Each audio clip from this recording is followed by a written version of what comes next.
Sabendo que a aprendizagem é um processo de aquisição de novos conhecimentos, o seu resultado vai depender de quê? Somente de um fator. Você imagina qual seja?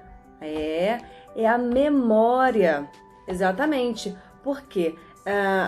Porque ela simplesmente é a base das representações dos pensamentos, das emoções, do raciocínio e da linguagem. Exatamente.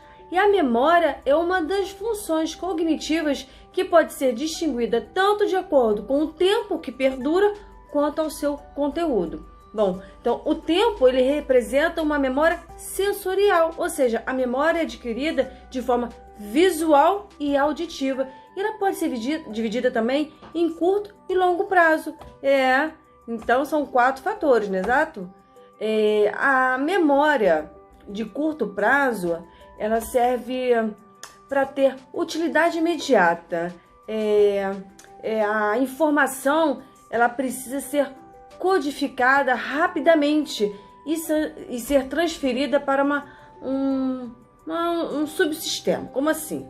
Um exemplo disso é quando fazemos uma pesquisa rápida na internet para uma necessidade imediata e depois esquecemos essa informação. Não acontece muito? Então, já a memória de longo prazo, a informação é de um acesso inconsciente, ou seja, as informações adquiridas são adquiridas sem saber como, mas a gente sabe que passou por um processo de assimilação de erros e de acertos, não é mesmo?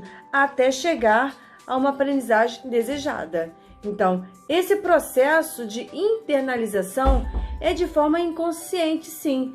Um exemplo básico disso é aprender a andar de bicicleta. Bom, para se chegar a esta aprendizagem, o indivíduo passou por um processo de assimilação de movimentos até adquirir a sua consolidação do equilíbrio corporal. Então, o mesmo acontece com a criança que apresenta uma sensibilidade auditiva, capaz de reproduzir sons linguísticos, além das quais ela costuma ouvir na sua língua materna. Bom, em contrapartida, o que acontece? Havendo uma ausência de estímulos no seu ambiente para adquirir uma segunda língua, o que acontece? Induz uma esclerose das sinapses da criança entre seus 6 e 12 meses e as suas capacidades de distinção de sons começam a diminuir. Mas o que acontece com tudo isso que se percebe que se você faz um trabalho de estímulos para o desenvolvimento dessas sinapses quanto antes, mais cedo, mas enfim, a probabilidade de reativá-las é muito maior do que quando se faz isso depois de alguns anos, quando lá adulto, não é mesmo? Então isso explica simplesmente a facilidade da criança em aprender mais rápido e com mais eficiência uma segunda língua. Bom, agora, é claro que uma memória de longo ou curto prazo vai depender também do conteúdo. Por quê?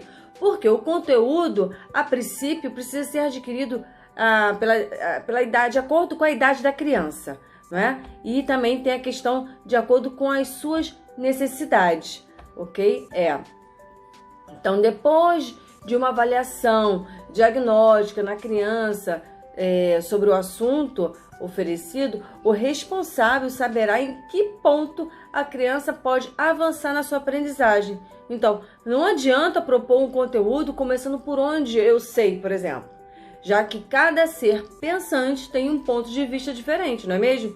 Então, logo, o que é preciso? Fazer uma sondagem inicial sobre qual é o conteúdo da criança diante do conteúdo proposto para conseguir desenvolver nela uma aprendizagem significativa. O processo... Ai, entrou aqui um passarinho, um beija-flor. Ai, tomei um susto. Já é a segunda vez hoje.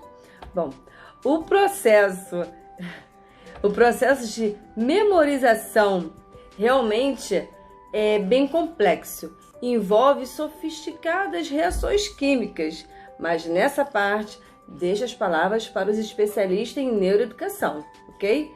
E é claro que a presença da memória já é perceptível desde a primeira infância, mas só a partir dos 3 anos de idade é quando começa de fato, pode ser medida. E você sabe por quê?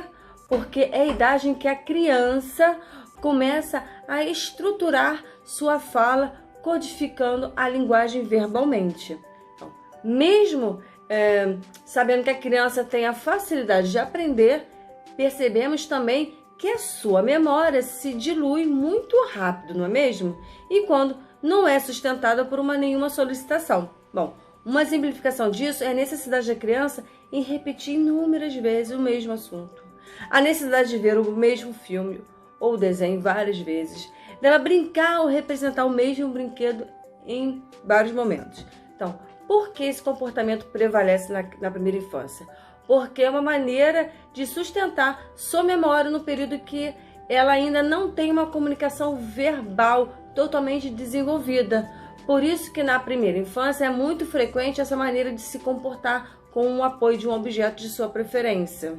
Então, quando a criança entra na fase operatória, ou seja, a partir da idade de 7 anos, quando ela precisa ter uma linguagem totalmente desenvolvida, ela não depende mais dessas repetições para sustentar sua memória.